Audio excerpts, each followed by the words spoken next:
Rockman is up.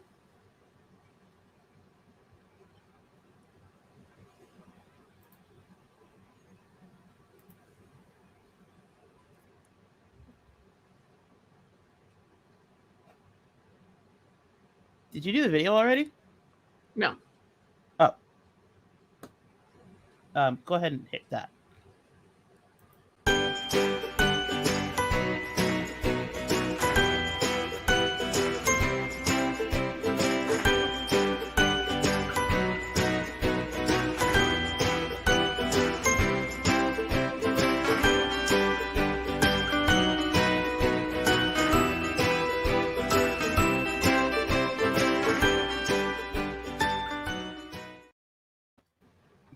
Hey, what's up, y'all?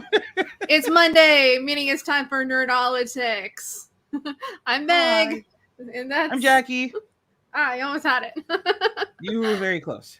I was very close. I set up a new light thing today. Let's see if it works. Is that too bright? No, I like it. Okay. Looks good. Can I turn it down a little bit? I can. Oh, look at that. I can turn it down. Ah! Don't you just love a good ring light? I did. So I have the ring light on my laptop, which I found in the last couple weeks does like fuck all really because I'm still dark. Because like my window is wide open. Mm-hmm. Doesn't matter. I'm still in shadows. So I've had the ring light for weeks, but it was under my laptop. And I thought, hey, what if I put it over the laptop and like turned it on? Yeah. Oh boy. Okay. Right. All right, guys. Hi. How are you? Okay. We got Noli. Hey, Noli. We got Generation Zygote for RJ. Yes. We got Gary. What's up, guys? Good to see everybody today. It is Monday. Monday. We have quite the show for you guys today. Like, I have a couple stories that we're going to talk about that are related to labor disputes in the film industry. So we can definitely start with that. And then we also have so our whole Disney thing, of course, that we have to do every week now, because but we got the Bad Batch. We have the final 2 episodes of the Bad Batch. We have What If, so we'll be talking about that, and then we'll get into a discussion about U.S. centrism in disaster movies. Should be interesting. And we have a special guest. Hopefully, he's going to be with us. What do you mean, hopefully? I asked you if you got the message, dude. He said yes. What are you talking about? We were supposed to have Nico House here today, you guys. He might not make it because he had a power outage. They are having a bit of a heat wave in DC, so and it knocked out his power, and it's been out for hours. So he may or may not be on. Well, that could suck. I know. Okay. That's what I was messaging. Oh boy. Okay, so let's go ahead and get into our stories. Is that good? Go ahead. All right. So the first story, 2 labor stories. Actually, we could even make it 3, but yeah, if Nico gets his power back on, he will be here. But so cross your fingers. Everybody cross your fingers. Send good vibes to Nico's electricity. That way he can make it. All right, let me bring up my screen here.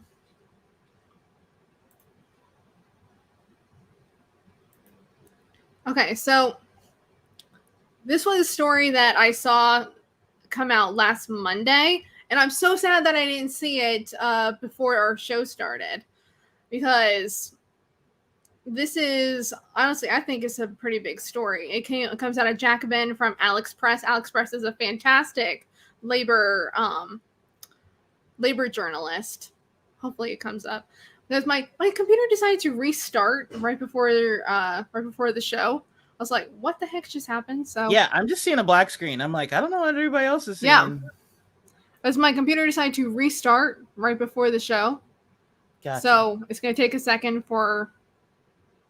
Maybe I can just refresh the screen. Maybe that'll help. Aha! Here we go. Do you see it? I do. Okay, good. All right, so with the pandemic, a lot of the film industry workers had an opportunity to kind of see what their lives would be like without all of the long hours of working on a film set. And so now that film and television is ramping back up, now that the pandemic is, or not that the pandemic is going away, but people are just basically ignoring the pandemic and getting back to business. So Alex Press wrote this amazing article about how the film industry workers are fed up with all the long hours that they've had to experience on film sets. So I was actually interested in the fact that she got Ben Gottlieb. Ben Gottlieb was actually, he worked on the set of Gotham. Mm-hmm.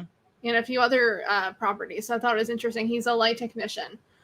So he posted on Instagram about burning out from long hours at his job as a set lighting technician in the film industry. He didn't expect many people to take notice.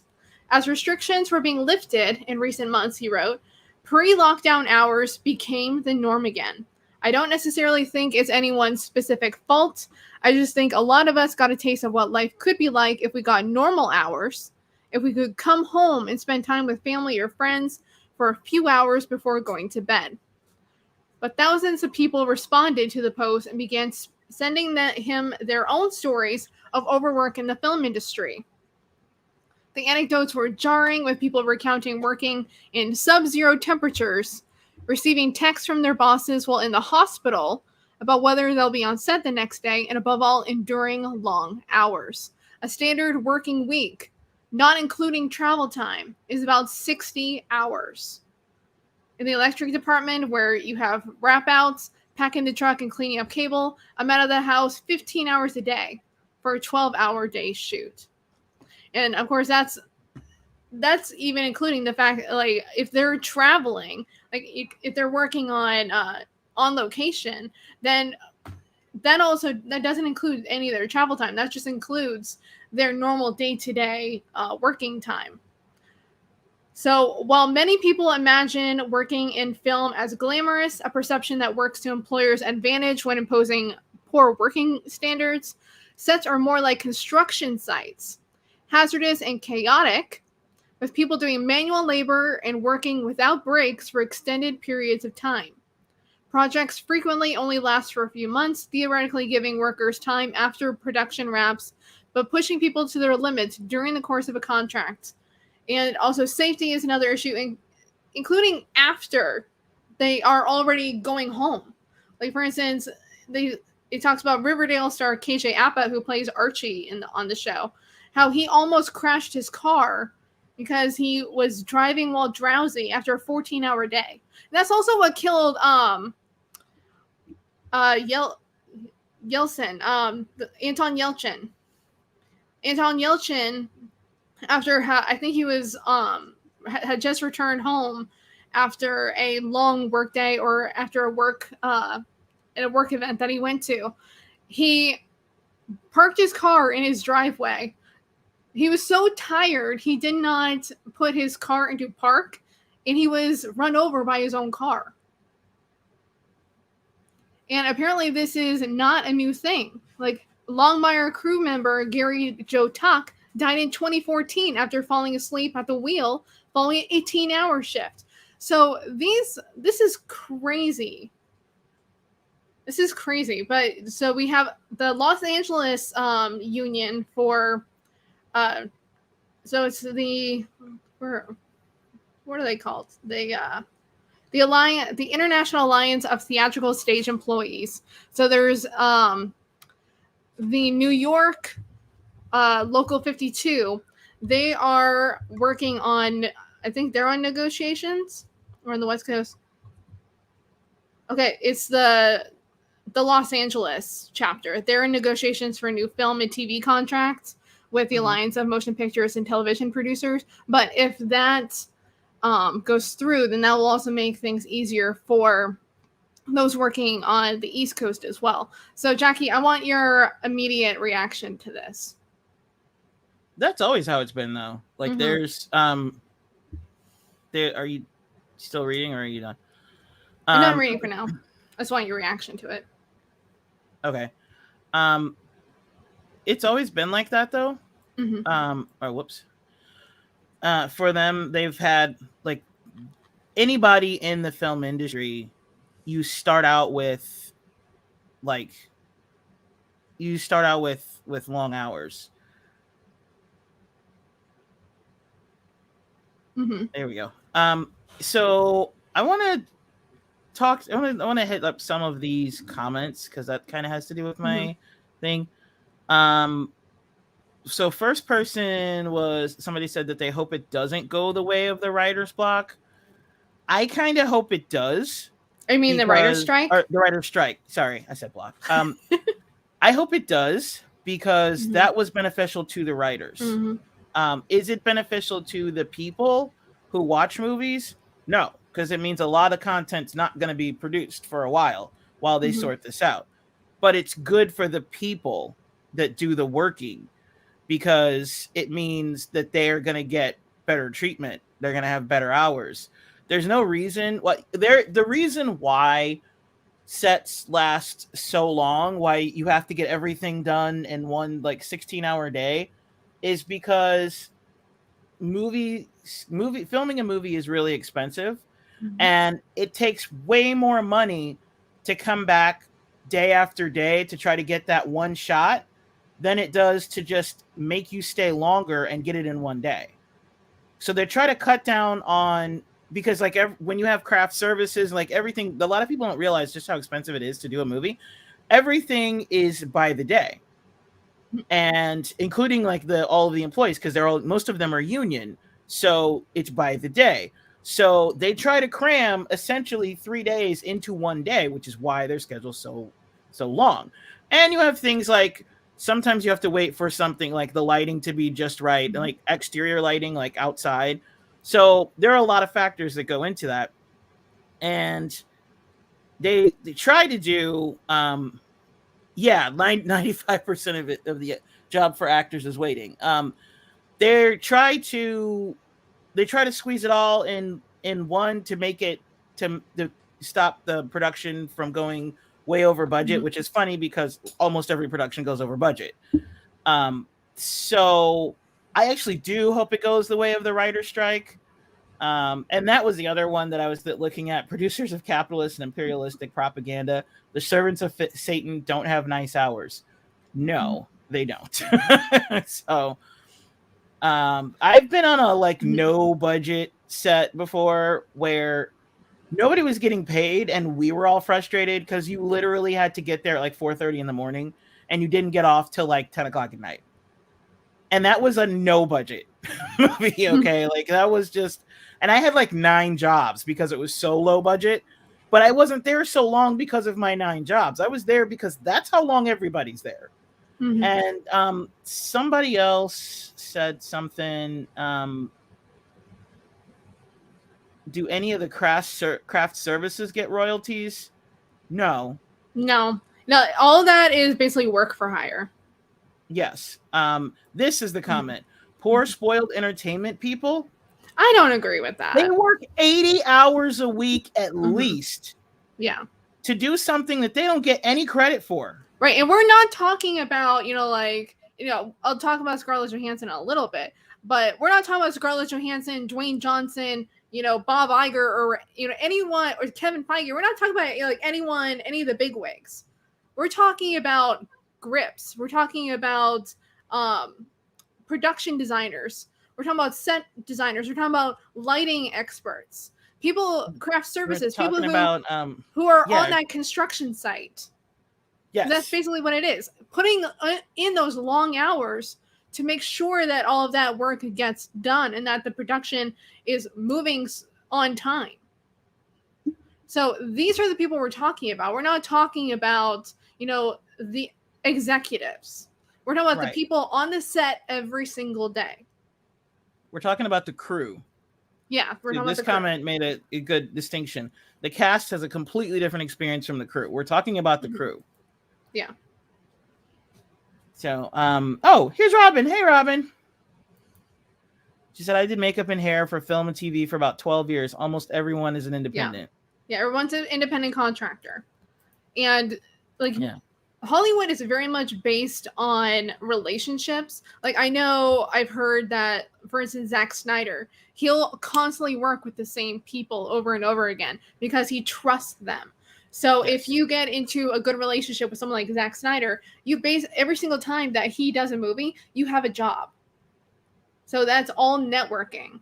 So like, oh, if he likes you as a production editor, okay, now when he does his next movie, you're probably going to have a job because he likes working with the same people over and over and over again. Because once you build that relationship, it's kind of hard to break it. But absolutely exactly what Robin said. Most of these people are independent contractors. They're doing work for hire. They're not employed by the studios very often. They're just coming in to do the jobs during the day, and then they're not getting a lot of the credit later on. And there was another story that's kind of related to this that goes along with again, this is all about labor. And there's another story that I don't think I have it here ready to go, but it's something that I heard on another one of the movie shows that I watch, that a lot of the comic writers who come up with stories for a lot of these comic book movies, whenever their story gets picked up and turned into a movie, if they get any recognition whatsoever, maybe they'll be given $5,000 and $5,000 and tickets to the premiere. They don't get any benefit from their stories being made into a movie. Like the comic book writers don't get any. Yeah, is their salary.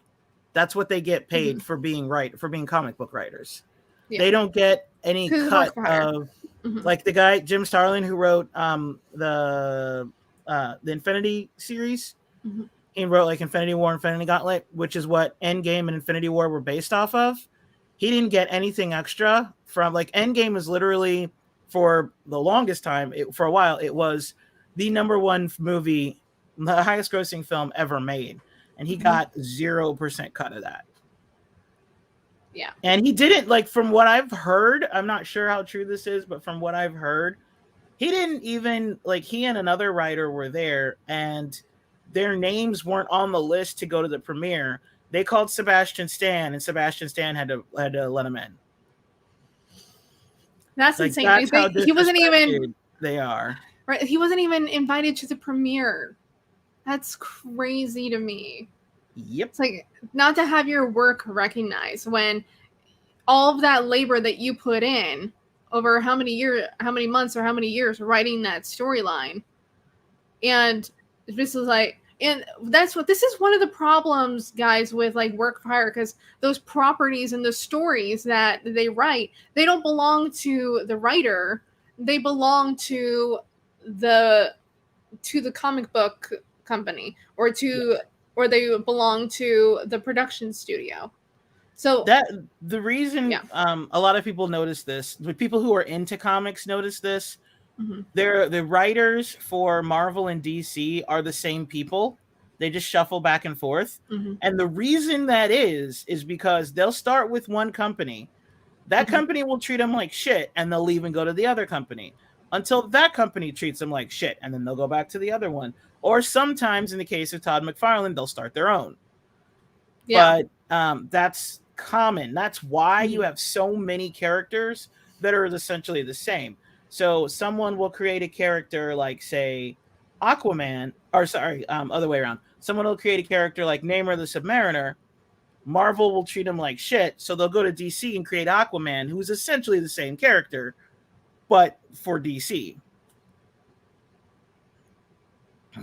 Yeah. You wrote a book, anyone can do that. Yeah, and that's just how they got the property for it. Yeah, and that's the kind of disgusting thing. And a lot of the times, like the point that Matt just brought up, a lot of the times when people have their book optioned by a studio, the writer of that book they don't get any say in how that book is made into a movie.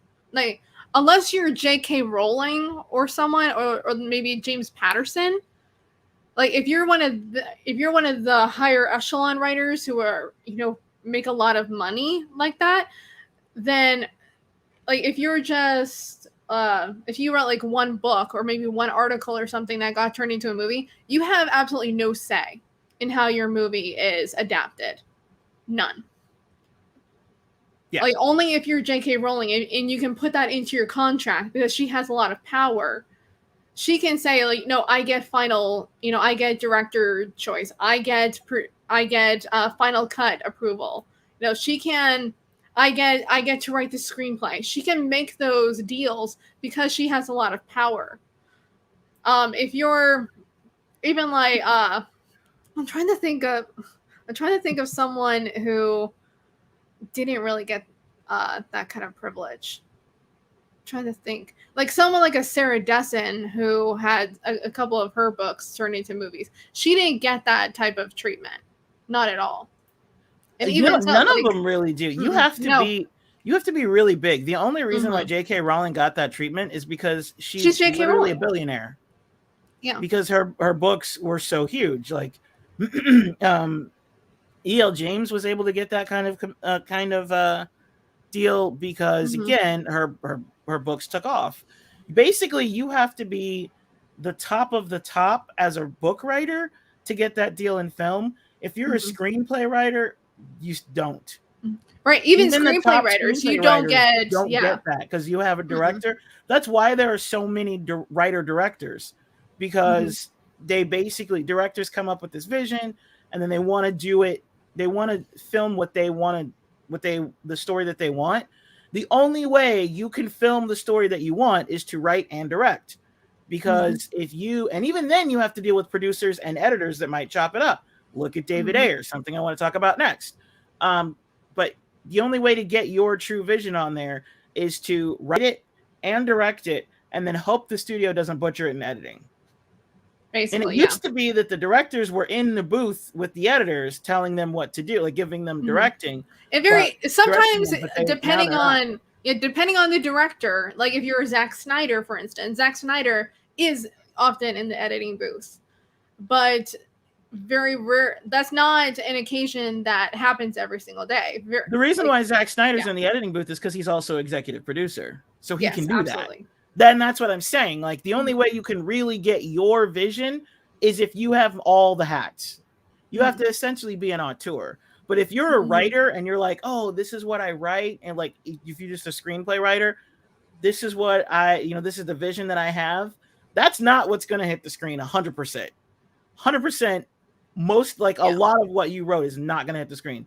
Do you know how many times there are writers, they come back and they're like, yeah, I wrote that. There are times when writers will literally tell studios to take their names off of the script that they wrote because the studios bastardized their work so much. They're like, that's a fraction of what I wrote. Right. Like look at The Shining, for instance. Stephen King hated the film version of The Shining. And Matthew's bringing up another example. Forrest Gump, the author of Forrest Gump, hated the movie so much he wrote a sequel.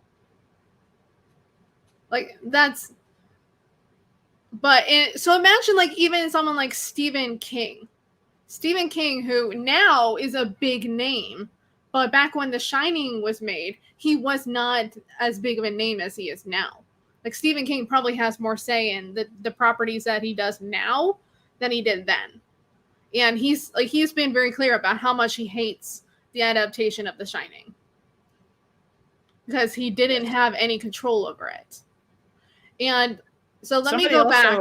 I mentioned Alan Moore. They asked if what Alan Moore's deal was. Honestly, he didn't. I don't think he was even involved in the deals because again, his work is not his property. It's the property of the companies he wrote it for. So like Watchmen is the property of DC. He had nothing to do with the film adaptation of that movie. He hates most of the movies that are based on his work because they don't even bother to come to him. They The Watchmen is Zack Snyder's The Watchmen. That's not Alan Moore's The Watchmen. Yeah. And Captain Obvious Quentin Tarantino wrote all of his movies because he, as Jackie was saying, he's a writer-director. Yeah. He's a writer-director. So he was able to create his vision of the film. And he did. I believe he wrote all of the movies that he's directed. Right. Oh, I lost it. But I want to go back to that article just for a moment. Okay. Because something else it continues to say. It goes on to say that workers represented by, these unions, like for instance, it says like this dynamic is properly noticeable. All right, let me go back a little bit. While long hours aren't new, as Jackie was saying, what is different is the outrage among workers in the industry. Workers across the country are gaining confidence, and this kind of, I love this point right here that is saying like workers across the country are gaining confidence, refusing to return to work, or quitting existing jobs unless they receive higher pay and better benefits. A desire for shorter hours is central to this dynamic.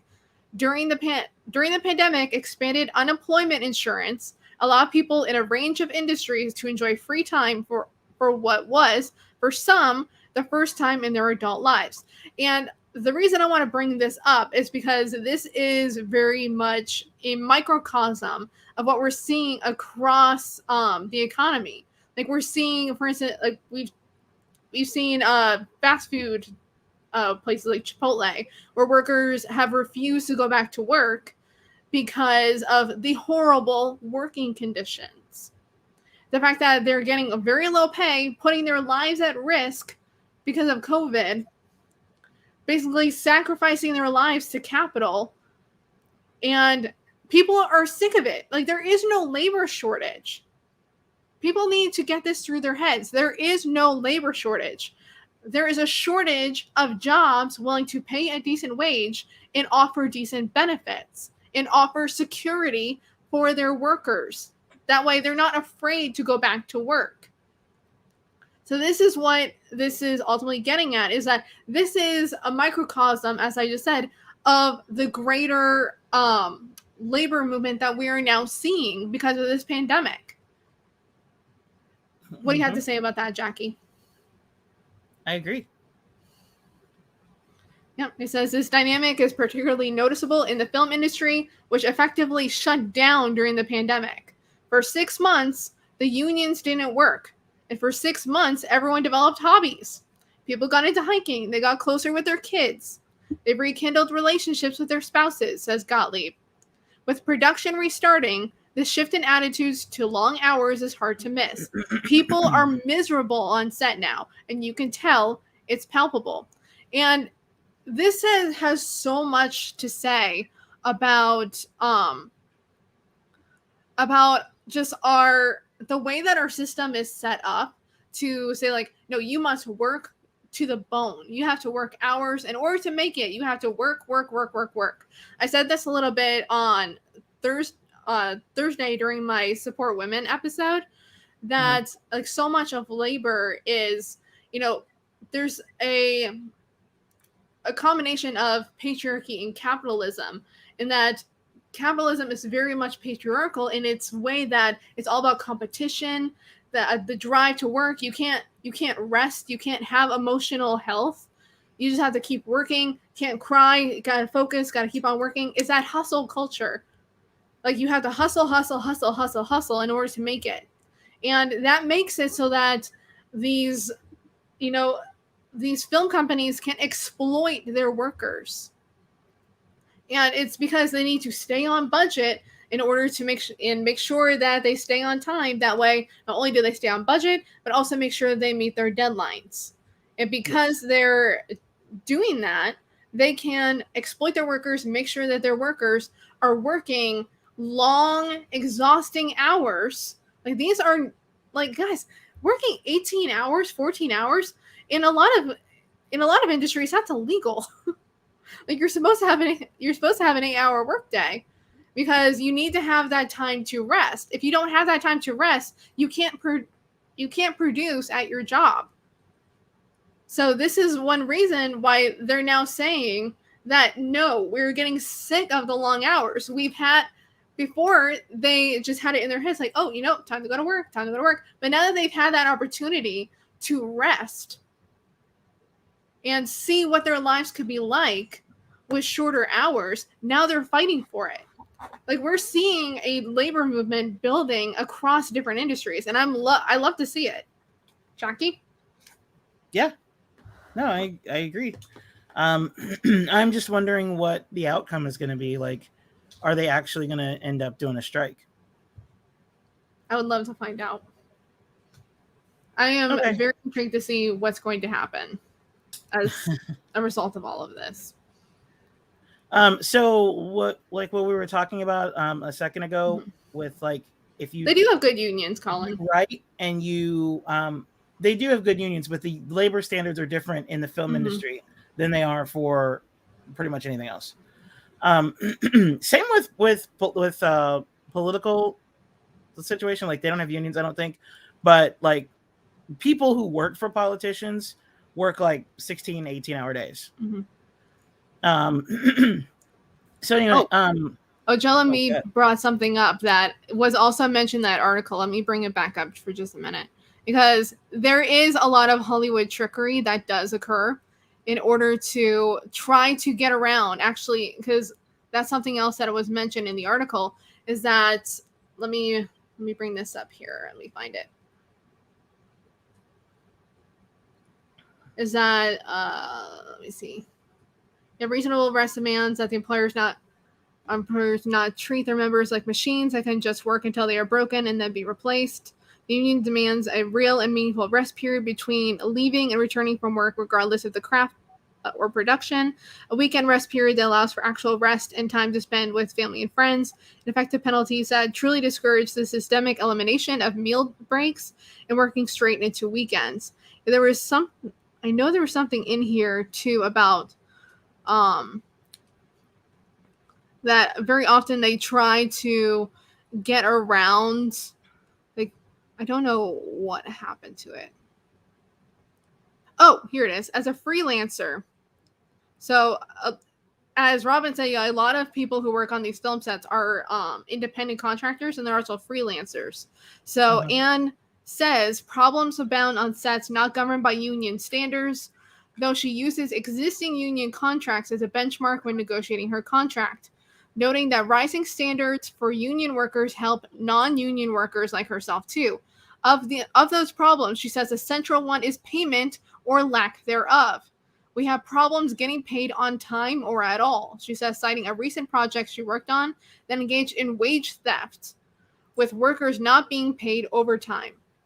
Then again, talking about the long hours, including 18-hour work days. So some people are trying to pull some Donald Trumps here too, not paying their workers.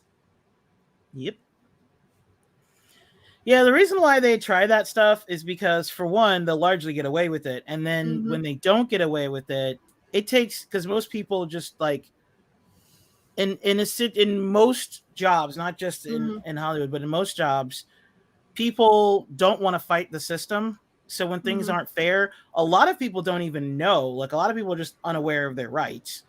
And then when they are made, a majority of them just don't want to fight because they feel they're afraid of retaliation or possibly being fired.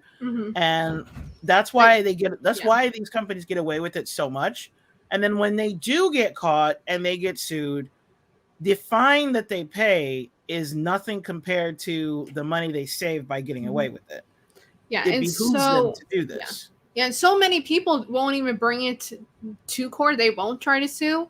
Like, look at how many times, like, Donald Trump, for instance, has gone out of paying people. And it's because it's so expensive to sue somebody because of lawyer fees and court fees and things like that, that these bigger companies, like, like the Trump organization or Disney, could just wait it out for years and basically bankrupt whoever is trying to sue them, because they can get away with it because they have all the money in the world. They can just pay they have lawyers on retainer that they can pay. So they don't spend, it's worth more to them to just wait it out and basically defeat their competitors that way, rather than just pay off whoever is suing them. Because if they settle, then that just opens the door for other people to sue them. And once you set a precedent, well, in the state of California, if you are going to sue a large corporation, it's pretty much automatically a class action. And when they lose, because most of these companies are guilty, and that's the other thing, you have to be able to prove that they're guilty. But when they lose, they have to pay everyone who worked for them during that time period. So, like, say I worked at a job for 5 years, I sue that company for something, for a violation. They don't just pay me because it's class action. They have to pay everybody in the state that worked for that corporation during that 5 years. So at least there's that. But that's a state law, I'm pretty sure. I don't know about other states. But then again, we are talking Hollywood, so. But also, that's a situation where, like, it may not apply simply because, like Robin said, you're independent. So there's also, like, arbitration. It's very difficult to sue a corporation. It's extremely difficult. Yeah. And speaking of suing a corporation, there has been another update in Scarlett Johansson's lawsuit against Disney. And the reason that I do feel like this lawsuit between Scarlett Johansson and Disney is very much related to the labor disputes that we're talking about, because it's about making sure that people are getting paid what they're worth. And we need to be fighting, if they do decide to strike, if these film workers decide to strike, we need to be supporting them because they deserve to be paid and have their benefits and to get those rest periods, because rest is so important for mental health, guys. So we need to be able to make sure that we're fighting for that. And so the Scarlett Johansson story, one of the reasons I am interested in it is because of now we've had another update on it, and I think this adds a different layer to the situation. And so let me just bring this up. I'm not going to give you context. Sorry. I do not need to see Tyra Banks' face. Thank you. So I'm just going to scroll down to this part right down here. Hold on. So this is talking about continuing to talk about the Scarlett Johansson case, but also talking about the release of Jungle Cruise. And so a fun little fact that we learned about Jungle Cruise. So Chapek suggested that when Disney has had to alter its release plans for movies, it has come up with ways to reward stars whose bonuses were tied to box office performance. As most actors, that's how they make their money, is on the back end. That was a sticking point for Johansson, who claims the simultaneous release of Black Widow depressed ticket sales. But it was a conflict that Disney is believed to have avoided with the Jungle Cruise star Dwayne Johnson by changing his compensation structure when the film also bowed on the streaming service at the same time it debuted in theaters. So basically saying that while they apparently refused to come to the table to renegotiate Scarlett Johansson's contract, they did renegotiate Dwayne Johnson's contract. So that just adds another layer to this whole story, because we also know that Emma Stone did not get a renegotiation to her contract. I don't know about Emily Blunt, who is also in Jungle Cruise with Dwayne Johnson. I don't know about, there's nothing in here about Emily Blunt's contract. But so this is adding another layer. And, I talked a little while ago about how I did a whole video last week about supporting women. And, I'm not a big fan of girl boss feminism and basically saying, that we should support elitist women or anything like that, or support women gaining power in a capitalist system. However, this to me is not a girl boss situation. This is a labor dispute. And it's definitely talking about sexism in the film industry, but more about the fact that they are willing to negotiate Dwayne Johnson's contract, but not Emma Stone, not Scarlett Johansson.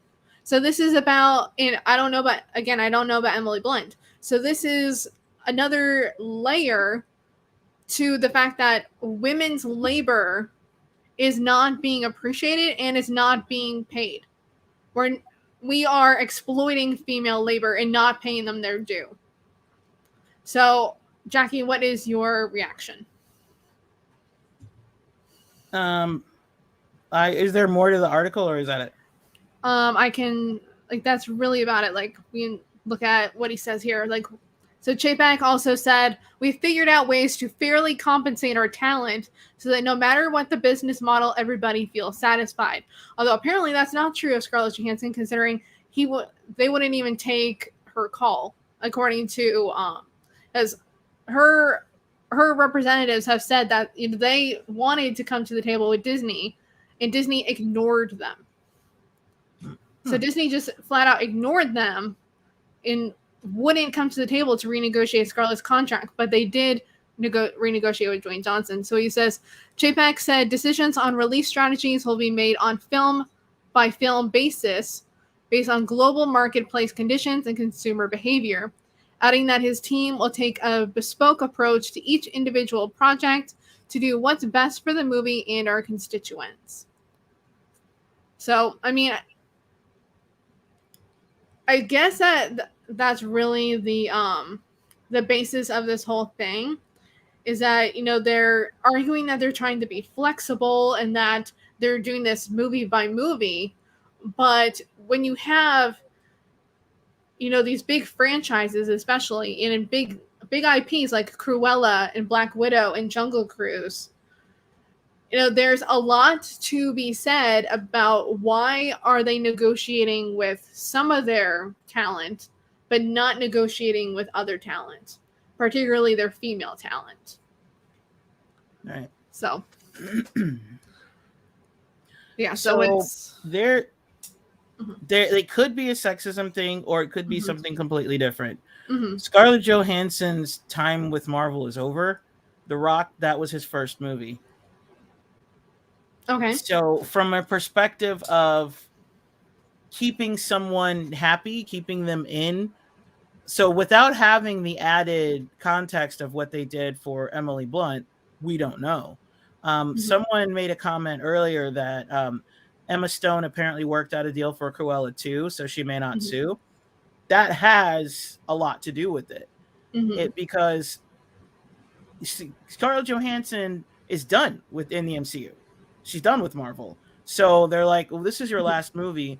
Why would we renegotiate and give you more? Whereas when they saw the drawback from her, or the pushback from her, especially when she sued and everything became big, like that could affect how they did everything from that point.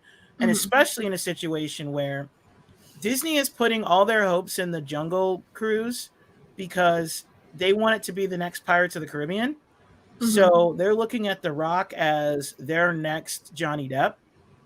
So, and especially since pretty much Pirates of the Caribbean is over with, because although apparently they might be making another movie with Margot Robbie. Yeah, I know, but they already know that nobody's going to go see that. But I'm serious. Like, everybody's already been talking about how they don't want a remake of Pirates. If you're going to make another Pirates, bring Johnny Depp back, make another Pirates. Or just leave the franchise alone, because you already did 5 movies. They're not getting better as they go along. Let it die. So they're putting all their hopes in Jungle Cruise as to be their next big franchise. They want it to be their next Pirates of the Caribbean. That's not going to work, because you basically got lightning in a bottle with Pirates. But that's what they're putting their money in. So with The Rock with this being the first film of The Rock, for this series that they're trying to create, they want to keep him happy. They want him to come back because they want this to be the next big thing. Scarlett Johansson's at the end of a huge juggernaut that is the MCU, and her character's done. She's already dead. So they don't really care if she's happy or not. So there could be sexism, or it could be that aspect. And again, the fact that they decided to renegotiate with Emma Stone kind of lends to that. Well, to be fair, I don't know like, I'm going to push back on a couple points. That I don't know that Emma Stone working out a deal for a sequel is necessarily the same as a renegotiation, because considering that's a different contract. So that's a new contract that she negotiated. That's not her being paid what she was due on her other contract. So it's a little but different. what happens is, but just like with RDJ, you make pennies for the first one, and then they double or triple that, or that's when they give you the back end on the second one. So that's why that deal, like the second deal, will be sweet enough. Just like they did exactly that with Robert Downey Jr. with Iron Man. His first movie, he got paid pretty much nothing compared to his salary at the end.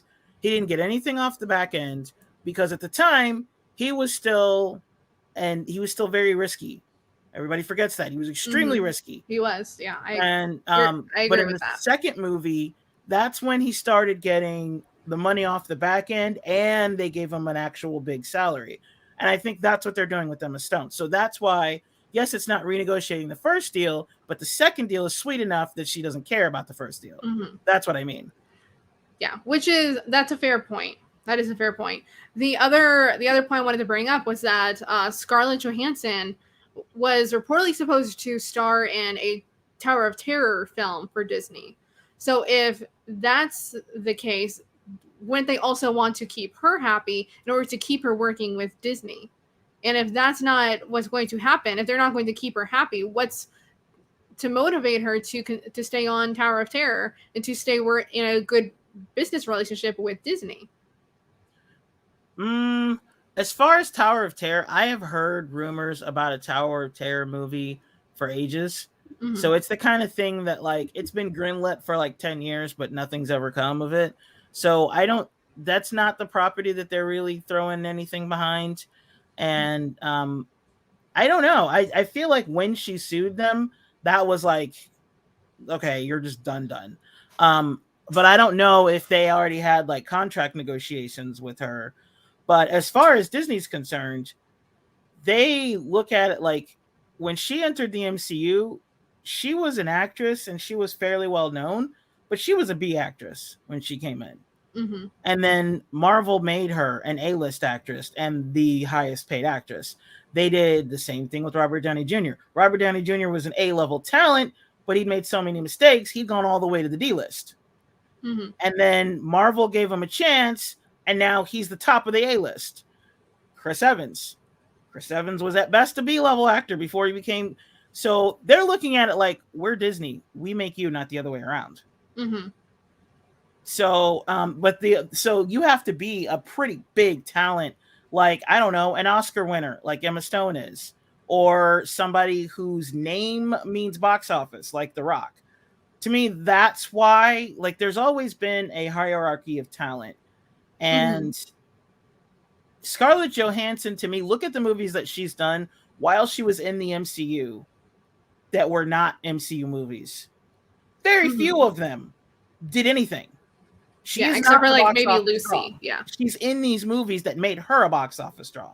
And that has to do, like, that very much affects your ability to bring in money. Can you be in a movie by yourself and it makes money, even if it's not good?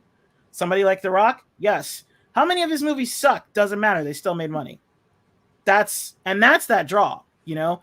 And Scarlett Johansson, as I just pointed out, that's not the case. She's in movies. She was in tons of movies, most of which you've never heard of that came out alongside the MCU. Meanwhile, Robert Downey Jr. did Dr. Dolittle, which everybody thought sucked. And still, it was highly publicized. Everybody was talking about it, even if whether people saw it or not. A lot of parents took their kids to see it because it's Iron Man. And that's the thing. She, like, the actress herself does not have that draw. Emma Stone, kind of half and half. Because Emma Stone kind of cut her teeth on independent movies. And same thing with Elizabeth Olsen. So indie people knew Emma Stone and Elizabeth Olsen before they came to Marvel. And they brought some of those people to the thing. Scarlett Johansson didn't bring anybody to Iron Man 2. The people who brought somebody to Iron Man 2, like Don Cheadle brought more people to Iron Man 2 than Scarlett Johansson did. And that's what I mean. Like, she her role in Disney was just as a character, and she was made highest. Honestly, the reason she became so popular is because for the longest time she was the only female in the superhero movie, in all of the superhero movies, because DC hadn't caught up yet. So that's what catapulted her. It wasn't necessarily her acting, and it wasn't her as a draw. It was the fact that she was the only female. Now that you have Scarlet Witch, how many people are talking about Black Widow? She had her own movie. There was bigger hype around WandaVision, which was just a TV show, versus Black Widow. And WandaVision was frankly better than Black Widow. And the same woman wrote and produced both. Mm-hmm. Yeah, and to be fair, I think more the hype about Black Widow was not about Scarlett Johansson, but was about Florence Pugh, because Florence Pugh is coming up. Yes. And see, Florence Pugh, because like even you said when we were talking about Black Widow, you and almost everybody who talked about that movie on YouTube, everybody was raving about Florence Pugh. And even I think Honest Trailers did a thing where they were like, see, you can honestly say you saw Cruella because of Emma Stone. Did you see Black Widow because of Scarlett Johansson? No, you saw it because it was an MCU Black movie. Widow. Yeah. Exactly. It could have literally they could have had Scarlett Johansson not be in the film. The same number of people would have seen it, and everybody still would have been talking about Florence Pugh. And because we're talking about her in a movie that doesn't even center around her, like even Honest Trailers, when they did their thing about her, they said this movie was set up as an introduction to Florence Pugh. Mm-hmm. She, like, Black Widow proved that Scarlett Johansson was replaceable. And I know it sounds mean, but it's true. And she's been replaced by Florence Pugh. That has to do with whether they're willing to sit down and talk to her. I'm sorry, but it does. Because, and especially when you think of greedy corporations that are going to say, well, you come with a $20 million upfront price tag with a back end, or this chick that we can pay like $2 million and $2 million flat, and she is going to bring people to the next thing. Because how many people at the end of Black Widow were talking about Scarlett Johansson? No, what everybody was talking about was, oh, Florence Pugh is going to be in Hawkeye, which is hyping up Hawkeye. How many times did people, because of Scarlett Johansson in the MCU, say, can't wait to see the next thing? Never. You said it because of Chris Evans, because of Loki, because of RDJ. You never said it because of Black Widow. Mm-hmm. And that is currency. That is negotiating power. She just doesn't have it. So I'm not taking Disney's side. I'm just saying there could be other reasons besides sexism as to why they refuse to come to the table with her. Yeah, and honestly, I'm not disputing any of that. Absolutely not. Like, I completely agree that there may be more to it that we just don't know, that has not come out yet. I think one of my curiosities would be what happened with Emily Blunt's contract on Jungle Cruise, whether she had hers renegotiated. I don't know what her entire role was in that, what her back end deal was, but I think that would really illuminate a lot of what is happening at Disney about, okay, so if Emily Blunt didn't have her contract renegotiated, then I think there might be more of a story here in regard to gender parity in pay. Right. But I definitely see many of your points, and I see a lot of them. So, all right, so those are our major stories. So, lots to discuss on labor. I'm glad that we're able to get into a labor discussion here. But now, so we have just a few minutes. Do you want to take a few minutes to kind of go through comments, and then we can get into our second hour? Yeah. Yeah, Gary said Emily Blunt is on the rise. She is. So what? She was almost Black Widow. Just FYI. Yes. Irony. So here's an example of an actress that I think Disney would have renegotiated with, Charlize Theron. Because she's not only an Oscar winner, she has that buzz. How many people would go to see a movie for just because she's in it? Exactly. I love Charlize. I have a major girl crush on Charlize Theron. I also have girl crushes on Florence Pugh and Emma Stone. I love Emma Stone. I want Emma Stone to be my best friend. And see, here's another comment that kind of proves what I'm saying. William says, didn't know Scarlett was a great actress until Jojo Rabbit. That's 2 years old. That movie came out right before the pandemic hit. Or 3 years old, I think. But the point is, like, she had already filmed Endgame by the time Jojo Rabbit came out. Oh shit, we completely forgot to talk about What If. We were so busy talking labor, we didn't even get into What If. Yeah, we're not going to get a chance to talk about anything else, really. Sorry, guys. We will get to it in another episode, I promise. Maybe next week. So, yeah, there's a different, like, you have to, a lot of people, like, kind of dismiss that, but Hollywood has always had a hierarchical, it's structured in a hierarchy. And so there's always been, like, your ability to make money directly correlates to your ability to make the studio money. So if nobody's going to see a movie just because you're in it, you don't have bargaining power. Even if you're in movies that make a lot of money, if people aren't going to see those movies because of you, your bargaining power is diminished.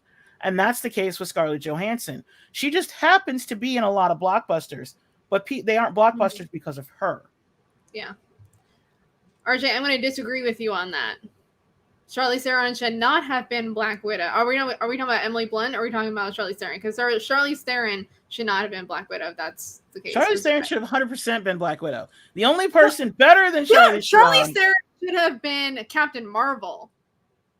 Okay, I'll give you that. But the person I think that would have been perfect, I'll give you that. I'll give you Captain Marvel. But I think that Mila Jovovich should have been Black Widow. Because she's the perfect, like, doesn't age like everybody else. She's got the physical acuity. Like, look at Resident Evil. Mm-hmm. She would have, and she can speak Russian. Perfect. All the way across. Way better choice than Scarlett Johansson. And she's kind of got that kind of coldness about her that she could pull off playing a spy. Yes. To me, she would have been way better as Black Widow. Ooh, yeah. I have to agree with you on that one. Although I'm really, like, honestly, I would really love to see Emily Blunt play Sue Storm.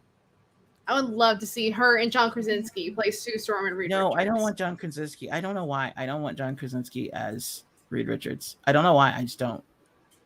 I don't know why. But something in me is like, nope. I don't want that.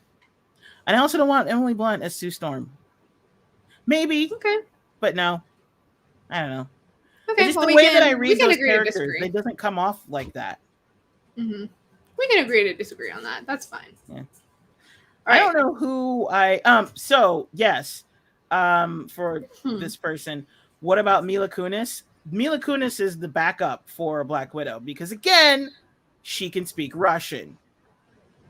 Considering she is Russian. She is Russian. Yeah.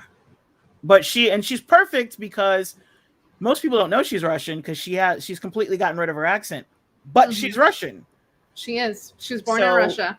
She would be my backup, but my initial would be because at the time that Iron Man 2 came out, Mila Kunis I think she was still doing that 70s show.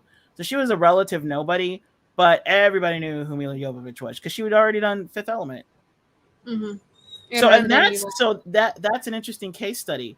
Had it been Mila, we would have had a Black Widow movie longer ago. She would have come out before Captain Marvel because she does have that draw. People see Resident Evil. The first Resident Evil you saw just because of the concept. Nobody saw the other 18 because of the concept. Everybody saw it because of her. Because by then, like with Fifth Element, with Aeon Flux, or not Aeon Flux, that was Charlize Theron. With what's that other movie? What is the movie? What are we talking about? The one that she did. I can't remember it. I remember the movie, but I can't remember the name of the movie. Velvet something, maybe? I don't remember. It's going to drive me nuts. I've just blanked on the name. But anyway, the other movie that she did, that was like an action movie that... and Atomic Blonde is so good. Yeah, see, Atomic Blonde is a good reason why Charlize Theron would have been good as Black Widow. But I agree with your casting choice to have her be Because she's got that stature about her. She can play Carol Danvers. She just can't. She's like, oh yes, but I also think Brie Larson did a really good job.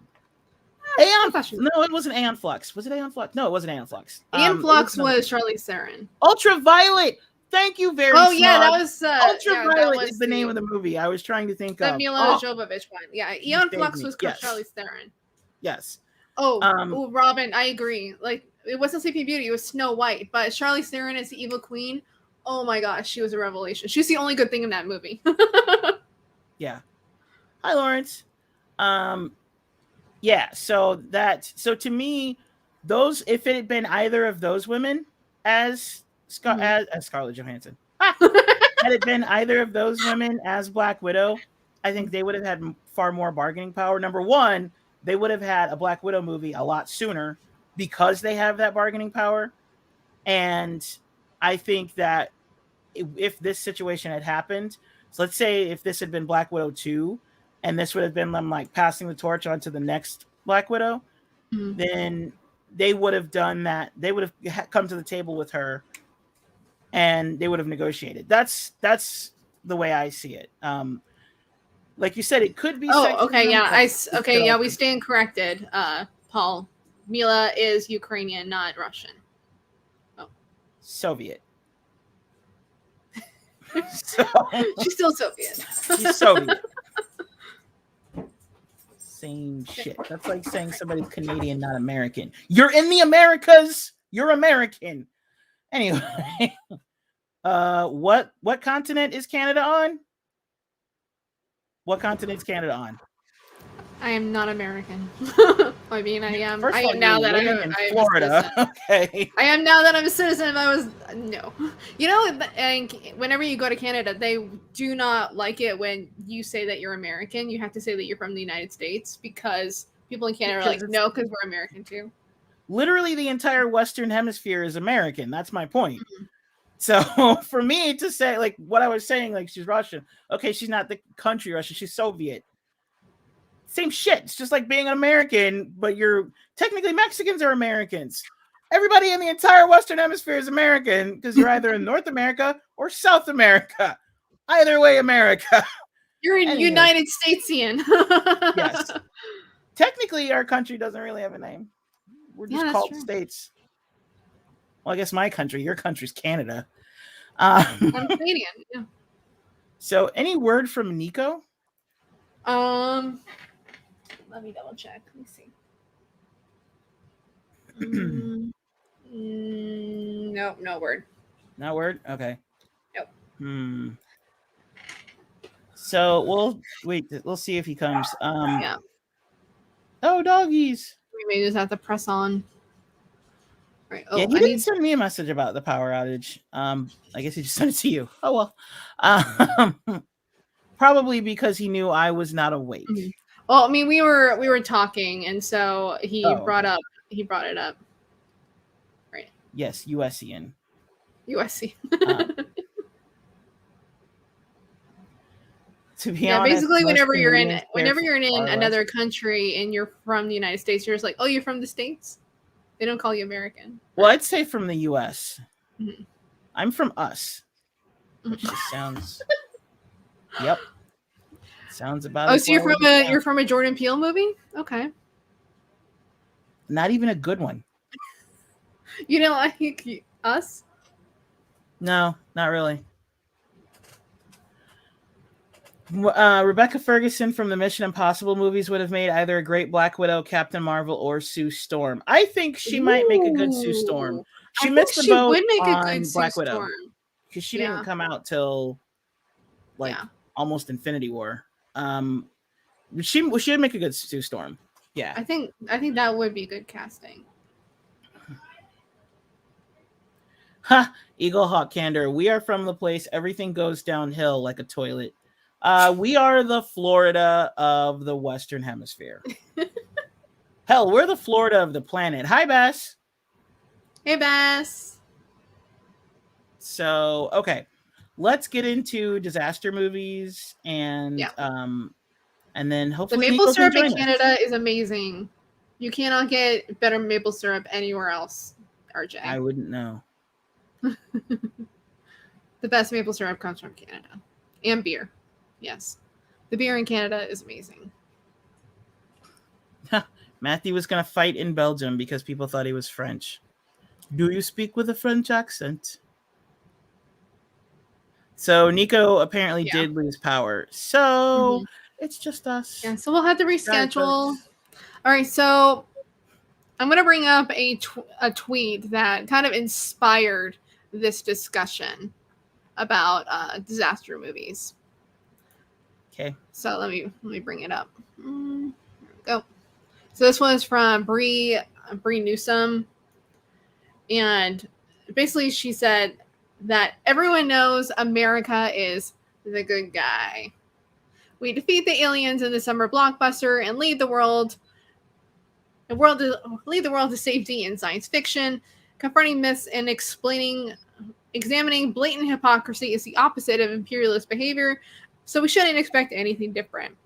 Of course, this was in relation to what's happening right now in Afghanistan, because the United States, so we'll be back to normal by the 4th of July. We'll be out of Afghanistan by 9/11. This is how you write a Hollywood screenplay, not how you operate in reality. But I thought she was very on point that whenever you see sci-fi films or summer blockbusters that in disaster movies, you always see the United States centered. In that the United States is the big hero and they're the one leading the rest of the world and how to, like, I was looking for I was just doing like a general Google search about disaster movies. And another one that came up in my feed was Armageddon. It's like, yeah, why the hell are all the drillers going to that asteroid? Why are they all American? Except for one guy who happened to be Russian because he was already on the International Space Station. Why? Why couldn't they get the best drillers from around the world? Why did the best driller in the world happen to be American? Why couldn't he have been Chinese? Is that really the hill you want to die on for this one? Because we live in America. America. All right. Your reaction, Jackie. Let's get started. All right. Is that really the hill you want to die on, though, about that one movie about Armageddon? Why couldn't the drillers have been from other countries?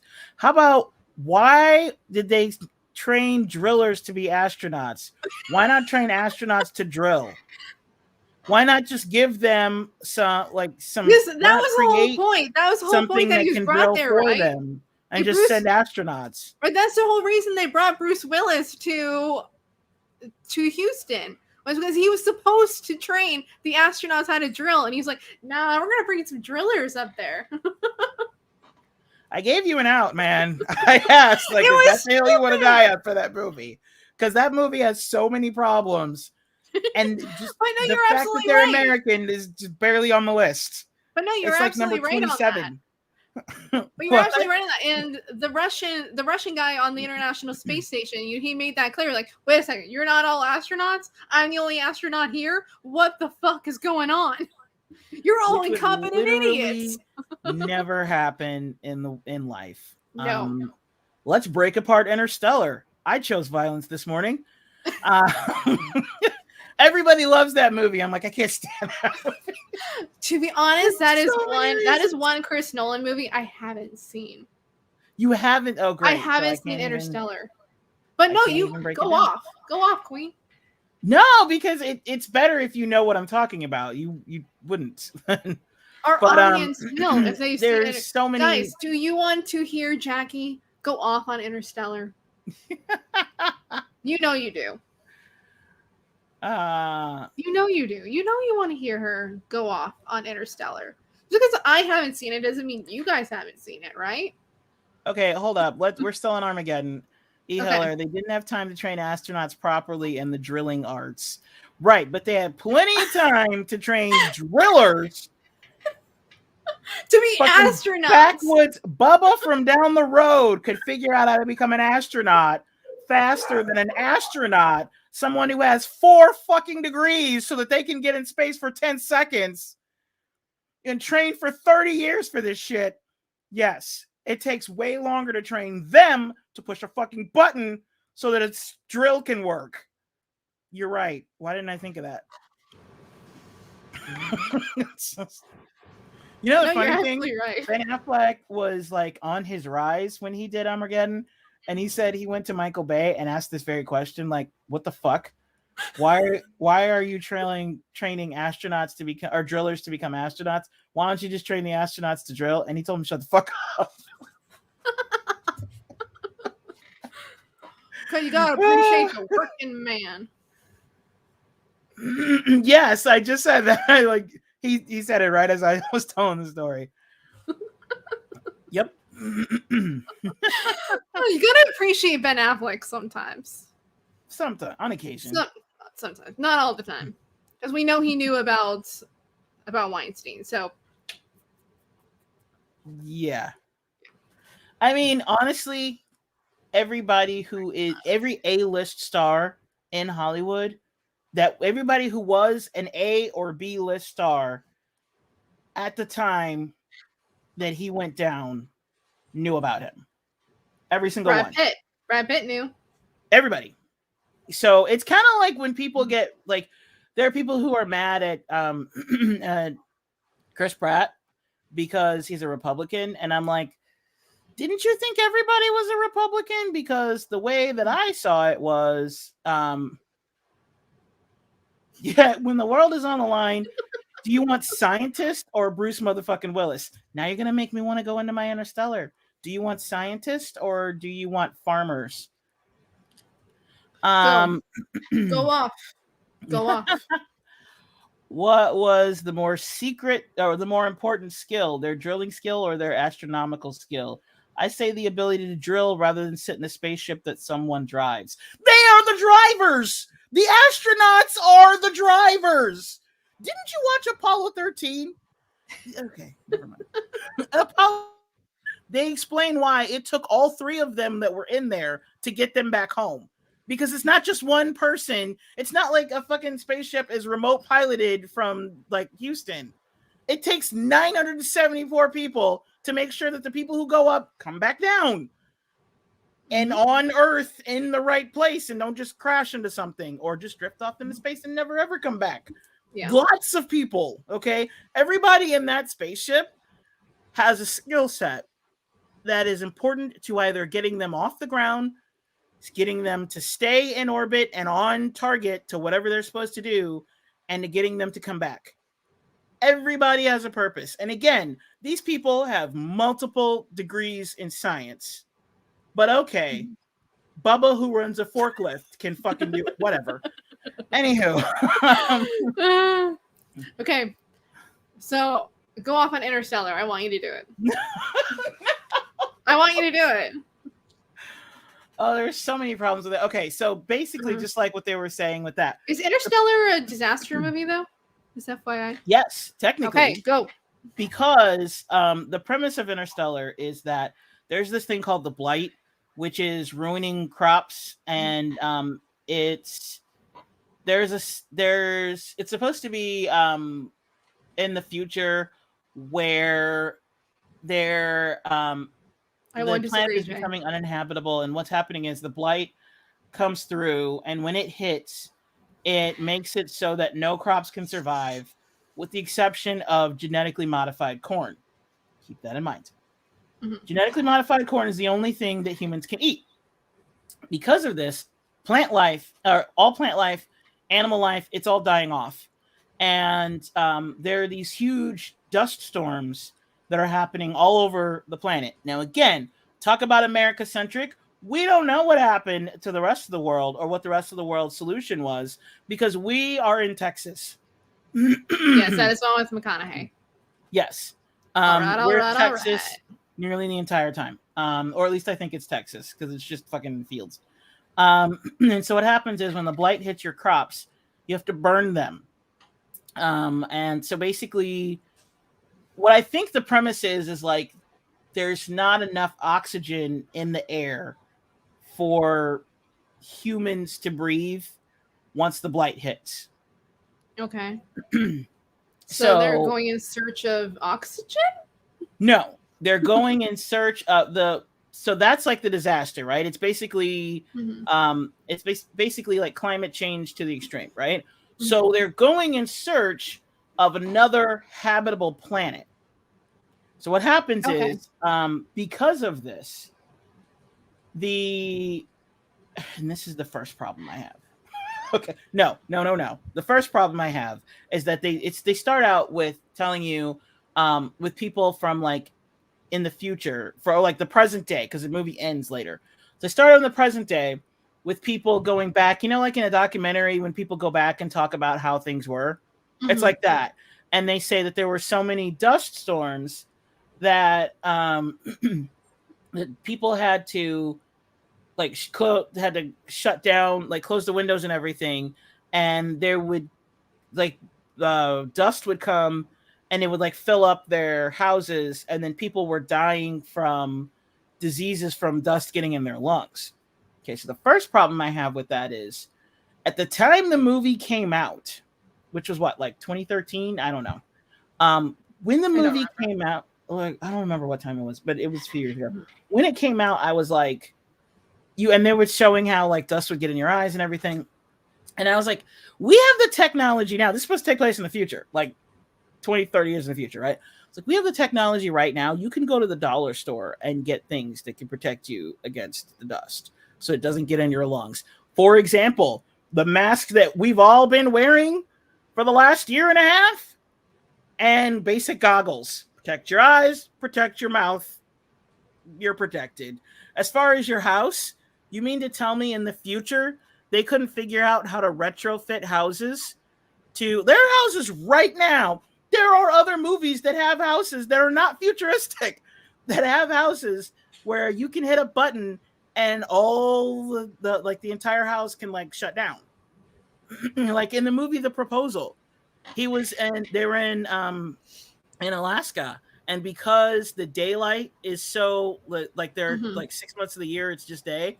So he can hit a button, like, of course he's rich, but still he can hit a button and all the windows and everything comes and just shuts off the house so that you can't see any, like it's completely blackout. And I'm like, that technology exists already, but okay, you can't close the windows hard enough. When a hurricane hits, we can board up the fucking, but whatever. Dust in the houses. It's just there's no way around it. Okay, whatever. People are getting diseases because apparently maybe they were anti-maskers, because wear fucking mask when the dust comes, you're good. But anyway, because there's a kid who like gets a disease, and I'm like, just fucking put a mask on. Whatever.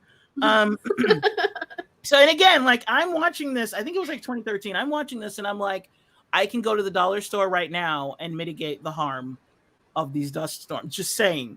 Like, to me, a better problem would have been like our cars choked out. Like we had to reroute transportation back to primitive technology because, we couldn't move the car, something like that. But like, it's in my eyes. Close your fucking eyes. Wear goggles or wear goggles. Googles. Wear goggles. It's like, the dust was in our lungs. Wear a fucking mask, like the one that we've all been wearing. But so that's the first problem, and then the second problem is when you get to the situation where they were talking about like, so the only crop that they had was genetically modified corn. Remember, keep that in mind, okay? So they decided to defund NASA in its entirety, and scientists had to become farmers to keep the human race going. Now, the situation is farmers couldn't figure out how to grow crops in the blight. So scientists came up with genetically modified corn for them to grow. And the answer was to get rid of the scientists who came up with the answer and to lean into the farmers who couldn't figure it out.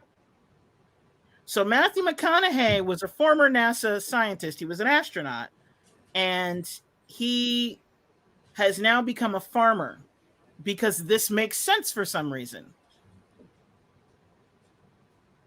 10 minutes into the movie, I'm pissed. I'm like, fuck is wrong with you idiots? Why wouldn't you lean into the scientist who solved the fucking problem? The only crop that you can eat is genetically modified corn that scientists modified to handle the blight. That can't be healthy. Hydroponics. Couldn't have had a greenhouse. So the air outside. But even Martian did better than this. This is what I'm saying. A greenhouse? Hydroponics? I'm an idiot, and I'm thinking of like 5 different ways to deal with this that don't involve getting rid of scientists. And in the movie, his daughter got in trouble because she said that we landed on the moon. And at this point, they're saying, because they hate scientists so much, that they're saying that was a myth. I'm done with y'all. I can't do it. I'm just like, I'm sorry, what now? Now, here's the thing. Again, this is another one of those, this falls directly into the American-centric, because Americans may be this stupid, but what about other countries? You mean to tell me Germany, France, China, Belgium, all other countries that have any kind of, like Russia, they're going to be as dumb as we are and be like, yeah, let's just have fun. None of them came up with a solution that would work? Nope. You know how I know this? Because at the end of the movie, because the goal, what ended up happening was he finds this secret NASA layer that's like underground. And he ends up discovering that they're like, yeah, the end of humanity is really soon. And their only hope is one of 2 things. They've discovered a wormhole that was placed right behind Saturn. Here's the first thing. Why did they place? Because they said it was placed there. They don't know who. Maybe aliens, maybe future humans. The thought process is future humans. Why did they place it behind Saturn when they didn't have the technology to go to Mars yet? Why didn't they place it by, I don't know, the moon? We can go to the moon. Put it right there. And then you just fucking, whoop. Oh, look, there's a habitable planet right here. Also, but whatever. They couldn't do it. So to get to the wormhole takes like 80 years. Okay. So this is the Interstellar is not really about the actual plot. It's about, ooh, look, wormholes, 5th dimension, all of that. It's about the sciencey stuff. I get that, but I'm a plot person and the plot is fucked. Anyway, so they go to get to this wormhole. It takes 80 years. And then they have to go to the wormhole, go through the other side.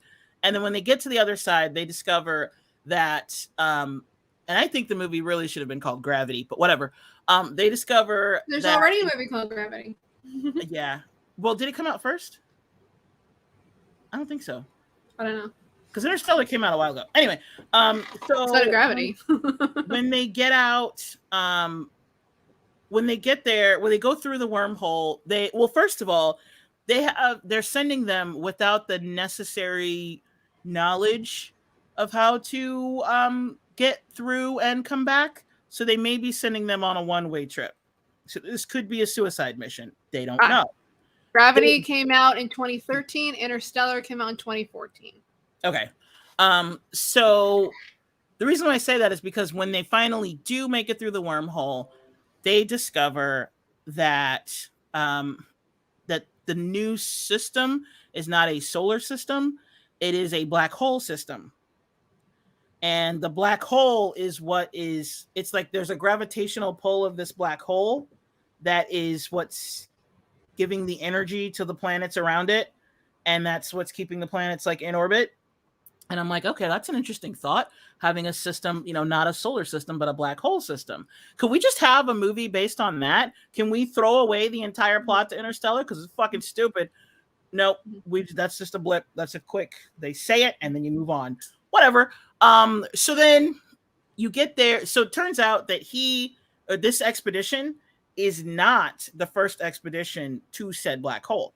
What they're looking for is a habitable planet, right? Now, here's another situation that I'm like, why wouldn't you just do this?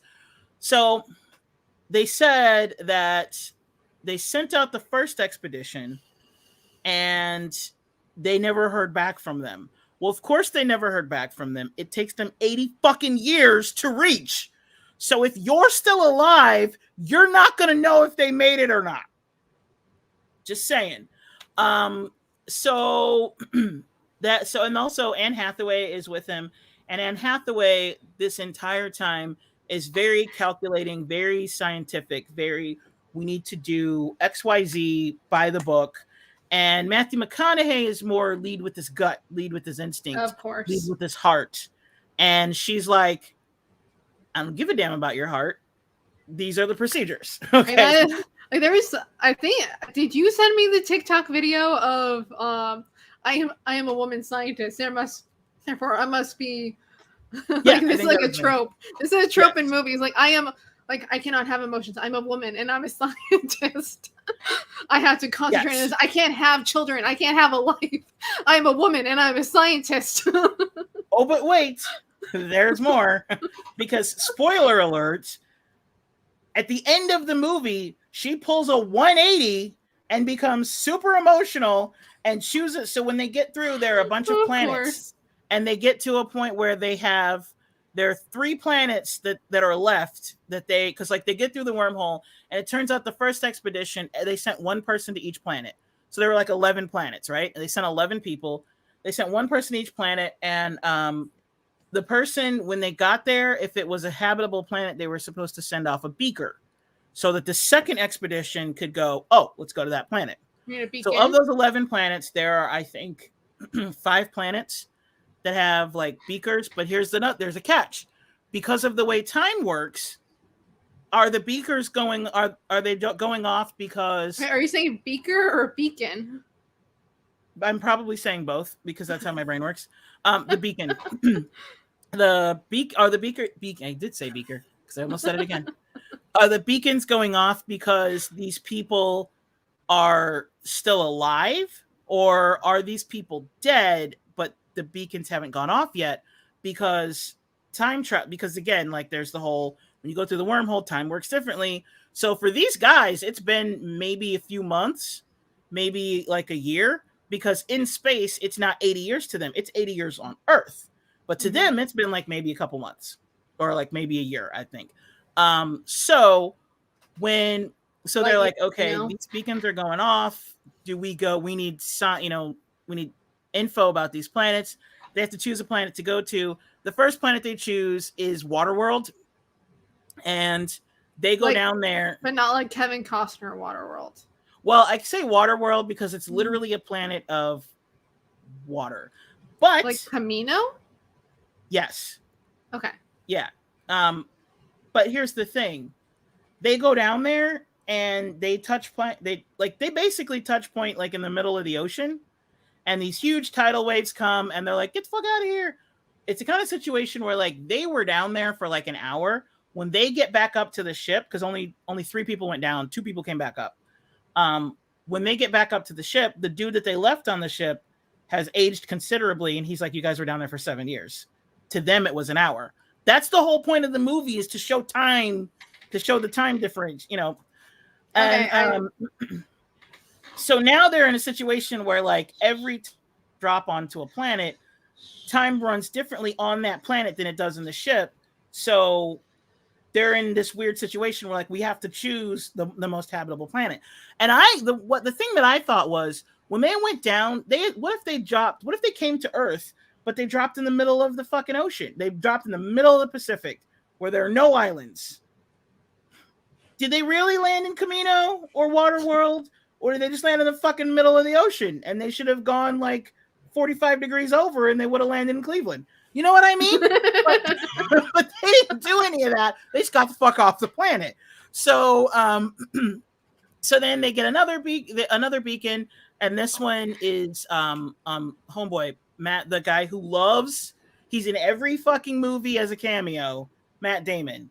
And Matt Damon's cameo pisses me off because he later does a movie that does this shit better.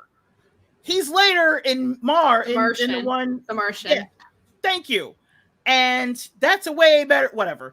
Because he's on Mars by himself, and he's like, okay, I'm gonna farm. Like, there's no breathable oxygen, but I can make potatoes and I can create an oxygen environment. And they couldn't figure out how to fucking do that on Earth. So whatever.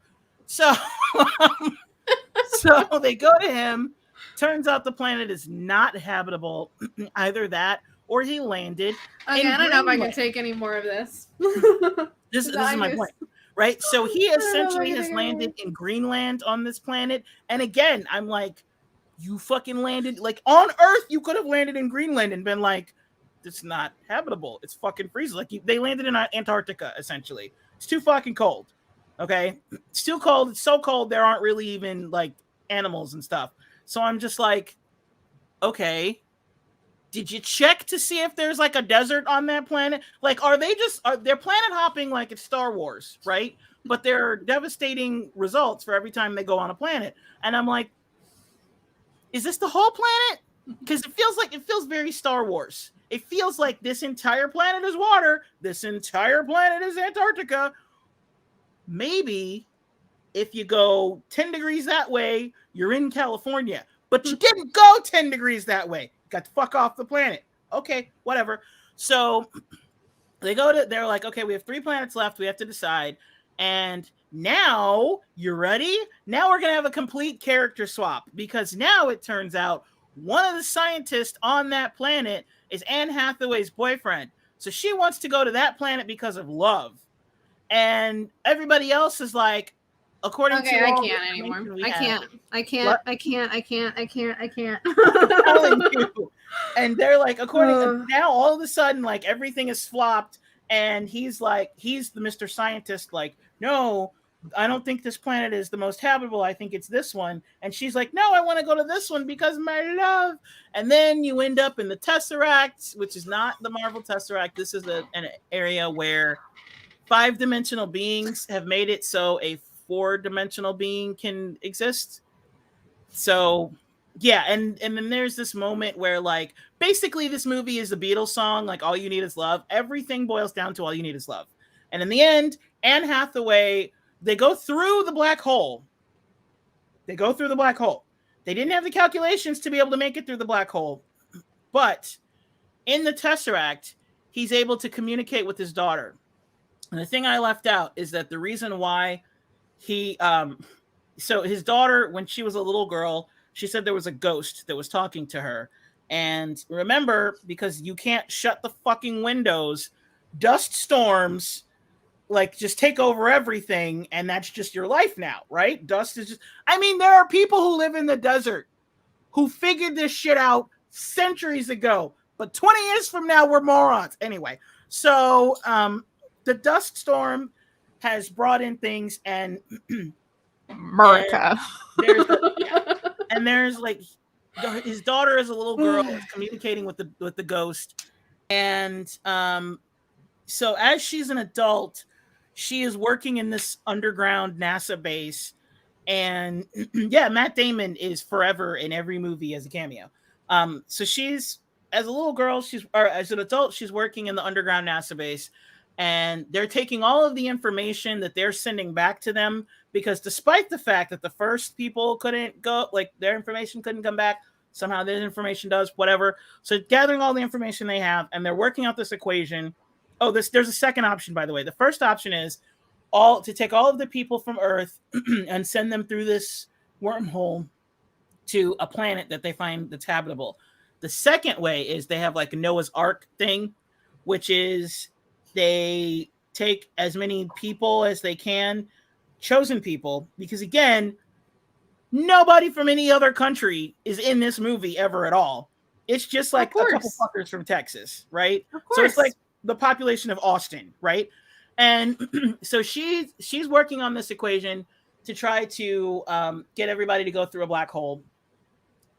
And meanwhile, the second option is, which everybody else in NASA is working on, is getting Noah's Ark, which is a bunch of embryos of plants, animals, humans and basically repopulating that way.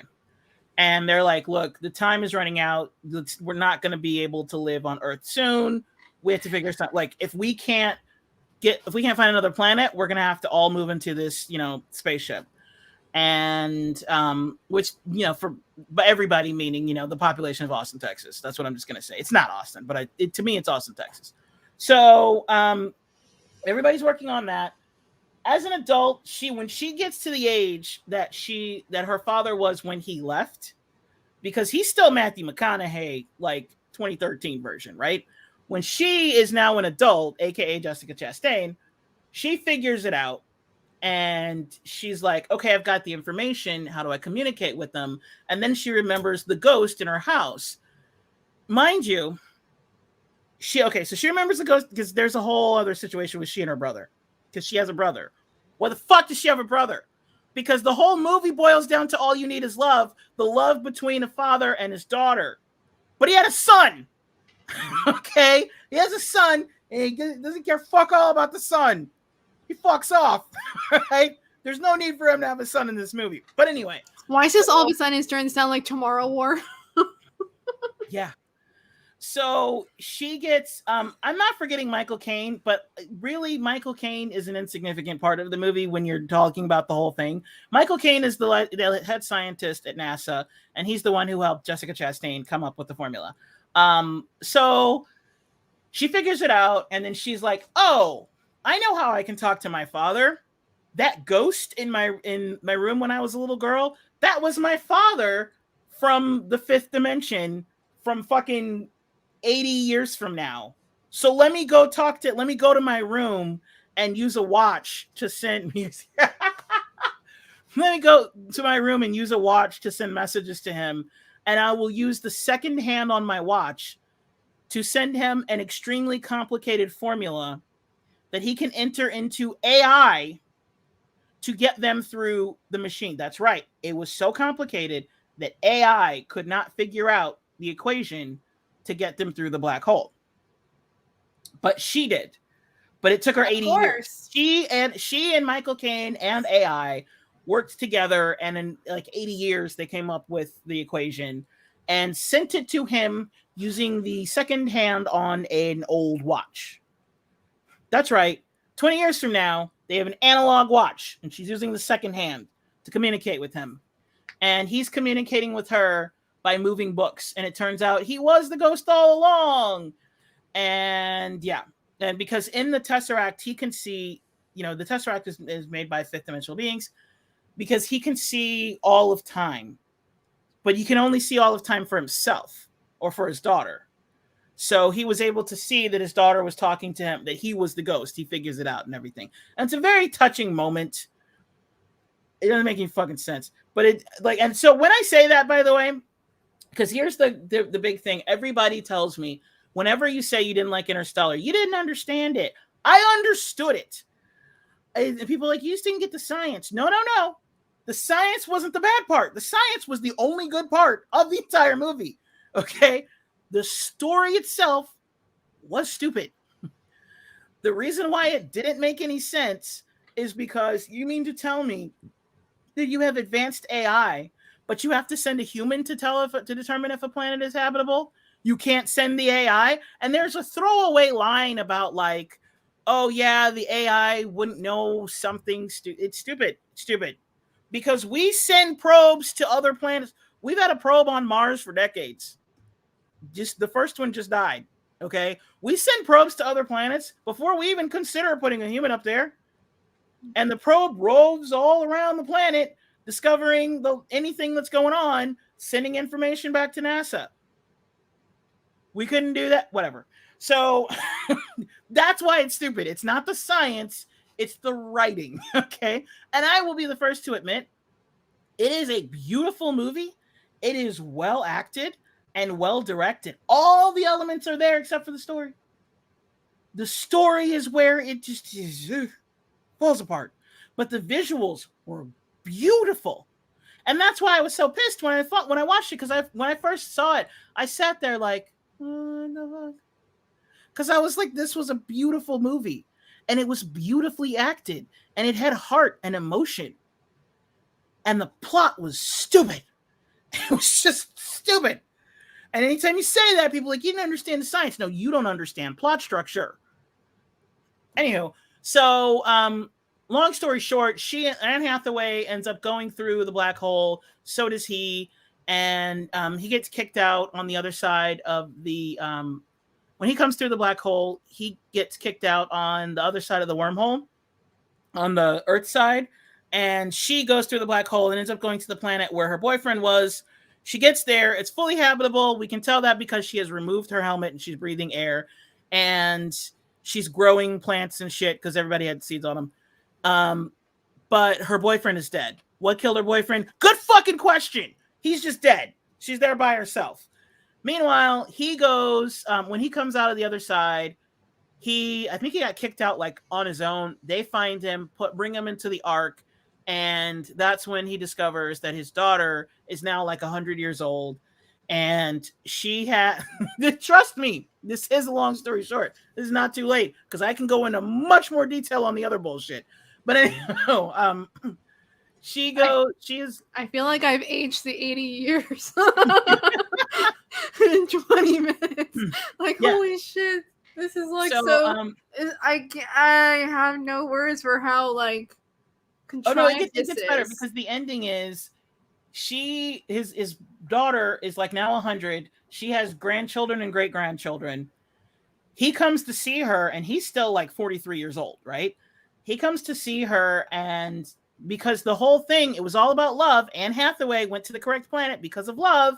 He ended up, the daughter gave him the right equation, and that's how everybody survives because of love. And now the inhabitants of Austin, Texas are on the fucking Ark, and they're heading towards the correct planet because all their information made it back. And then when they get there, he sees her. Remember, everything he did was because of the love of his daughter. Fuck his son, right? Who cares about him? We didn't even find out what happened to him. Fuck him. He had a kid this whole time. Nobody gives a shit. They shouldn't have even been in the fucking movie. The daughter is like, hey, cool, Dad. Thanks for saving all life, from Austin, Texas. Can you fuck off? I want to be with the people who I actually knew because you were gone for 80 fucking years.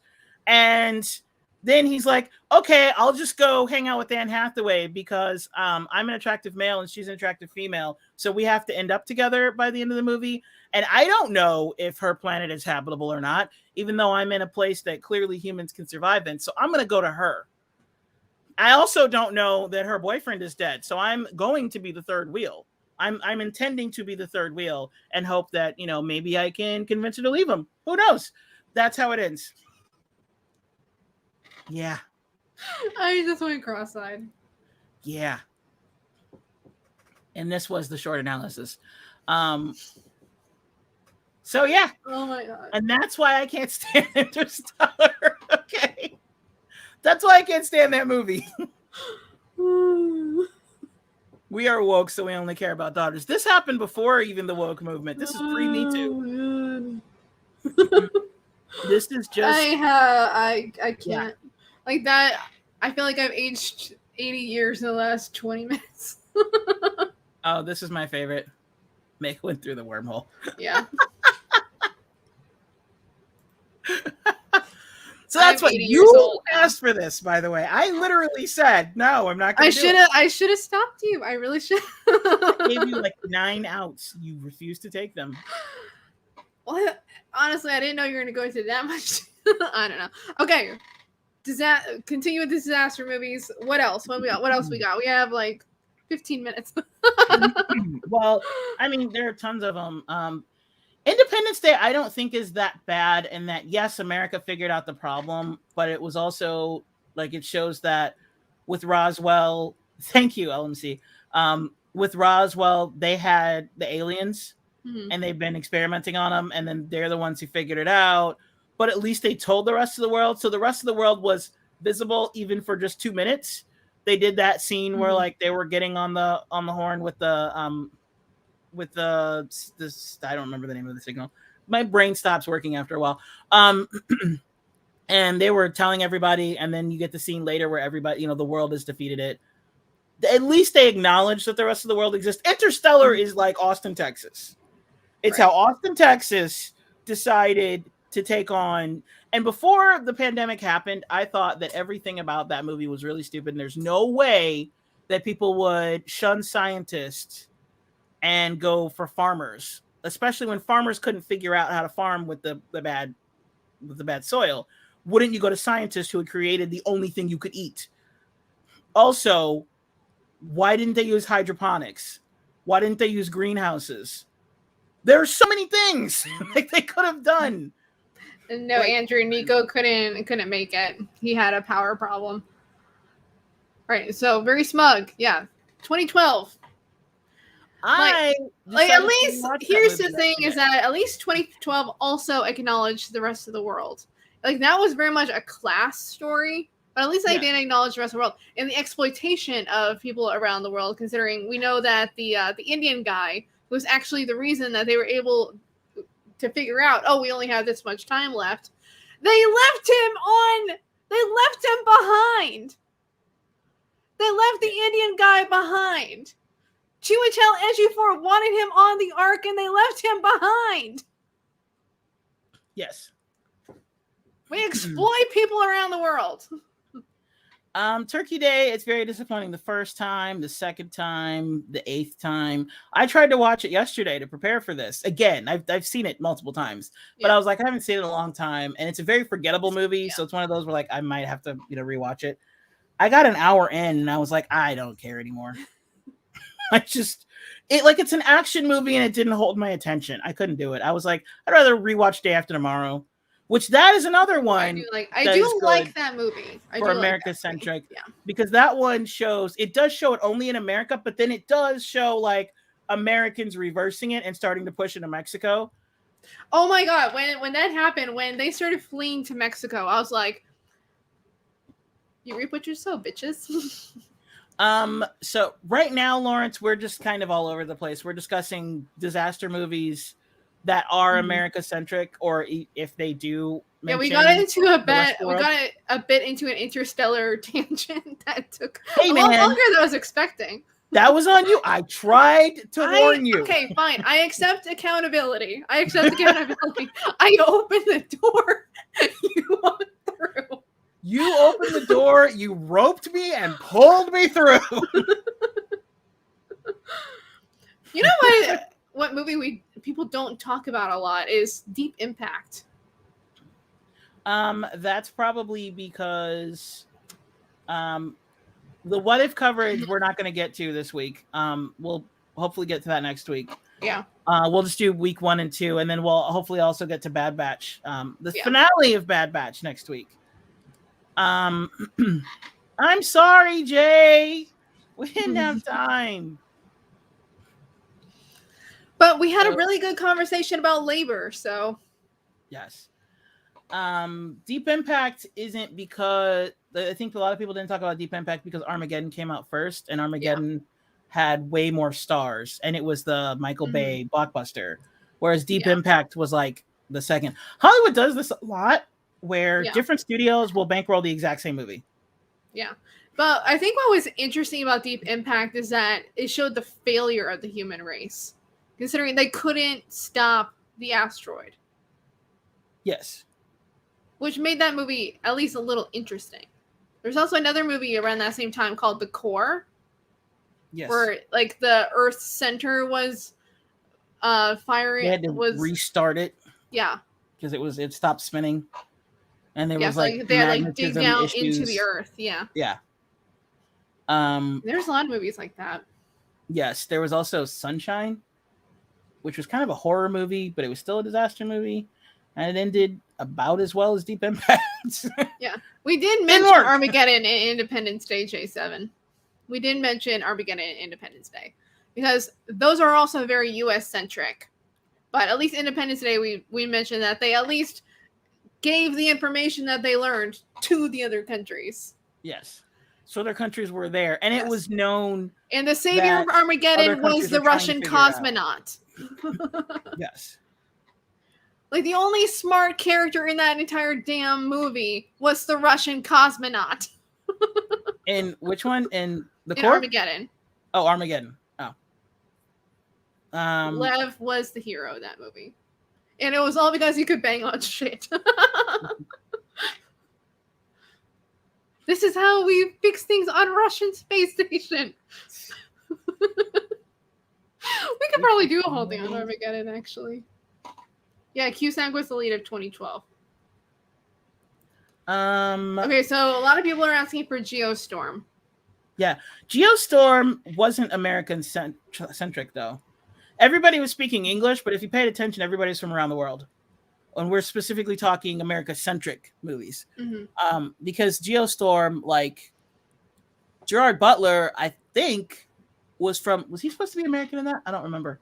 But I know, I think he was British. So still not Scottish. But I think they were British. And then, but on that space station, it was international. So that doesn't, I mean, the events on Earth do take place in the U.S., but that's because, like, that's where that convention was. But the events in space are international. So I don't consider that as America-centric. That's a good point, J7. Mars Attacks is also very American-centric. I don't even remember. Like, you have a bunch of aliens attacking Earth, and they spend all their time in America? At least Independence Day, you had an international attack. Yeah, that's the other thing. In Independence Day, it was made known they were attacking all the main planet. Yeah. They were smart to attack all the main hubs of the world: Paris, Moscow, Los Angeles, New York. Like, they knew what they were doing. They knew where all the major cities were. Well, because they've been putting probes up people's butts for decades. That's the one complaint I have about that movie, is the fact that they made Randy Quaid's character seem crazy when he was right. And, like, even after the aliens are clearly here, they have already attacked the world, there should be a shift in people's thinking. So when like crazy guy was like, I told you they were here, wouldn't you have had people go to him and be like, what happened? What did they say? What did they do? Like, wouldn't that have been the response, especially since he managed to survive it? As opposed to, oh, he's crazy. No, you would ask him for info because he has direct dealings with them. But yeah. Right. No, 100%. Martians are Republicans. Dude, I do not remember Mars Attacks. I just remember it was goofy as fuck. I can't remember, like, what happened in that movie. I know Jack Nicholson was president.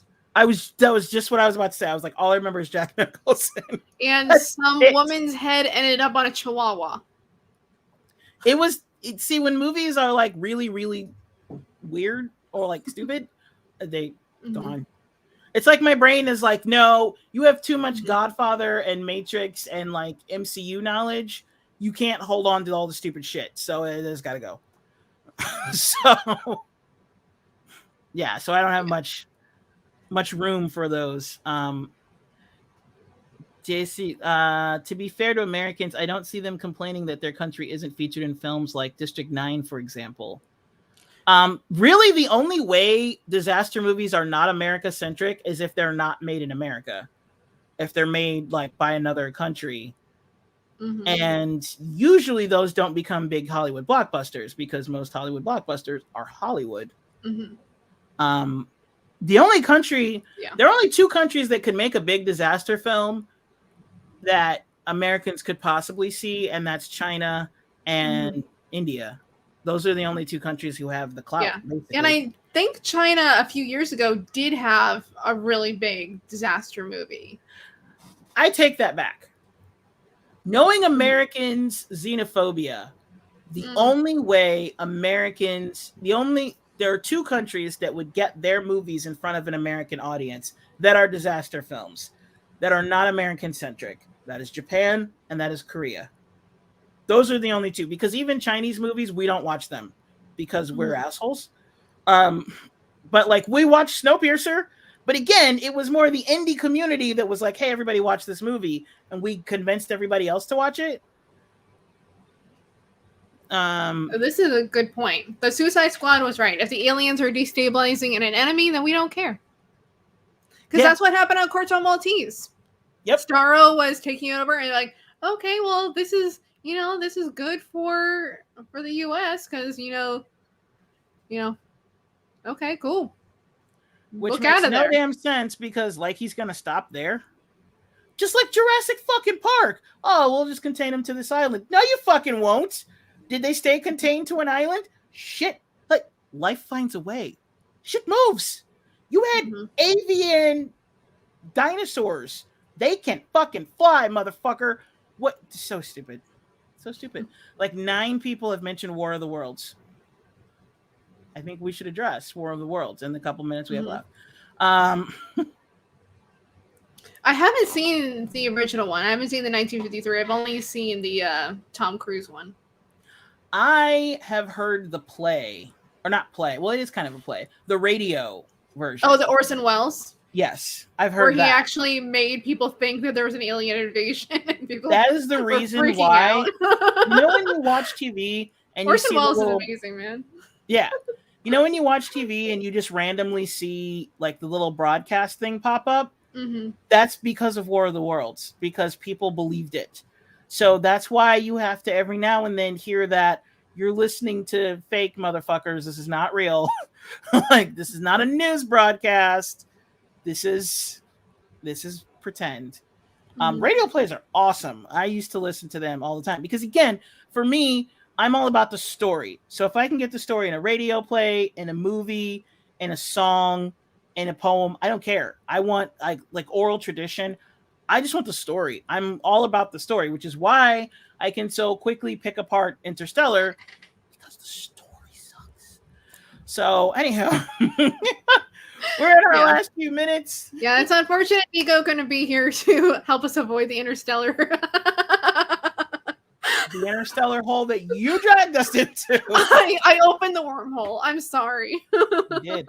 She put it right outside of Saturn and was like, she put it right outside of Saturn, and then she put me on a spaceship and sit me right in there, and we all had to just go along. We could only watch. I did. It was my fault. I'm sorry, you guys. All right, Jackie, where can the people find you? Here. You can find me right here on FHL. For right now, I'm just doing Nerdolitics. I might bring back Rose Against the Machine someday at some point. You can find us at fredhamptonleftist.com or Google Fred Hampton Leftist podcast or Fred Hampton Leftist whatever. If you Google Fred Hampton Leftist, we'll pop up. So, yeah. And don't forget to donate to Ko-fi. That way you can help support the show. Check out our merch shop. We have some awesome merch up there. You know, help support us that way. So this week, like, obviously you can find both Jackie and I on Twitter. So if you want to follow us on Twitter, you're more than welcome to do so. For interstellar commentary. But so a couple things going on this week. I have tomorrow night I have a live stream in which I'll be talking about Afghanistan and imperial feminism. On Thursday I have Bess from Millennial Splaining and Savvy coming on, and we're going to talk about being millennial feminists. So you have those things to look forward to, both at 7:00 Eastern Standard Time. Yeah, I guess I'll just stop it there. Thanks everybody. Don't forget to like, share, subscribe, all that fun stuff. If you want to support us, you can support us on Ko-fi. We greatly appreciate it. It helps us do things like get better lighting, because despite the fact that I live in Southern California, there's a big ball of light right there. It doesn't make it all the way to my room. Stellar show. Stellar. Stellar. Anyway, he's picking up on my puns. Damn it, Jay. Thanks everybody for coming, for checking us out. Also on Rockfin. Yes, thank you guys. Yeah. All right, guys. We will see you next week. Indeed.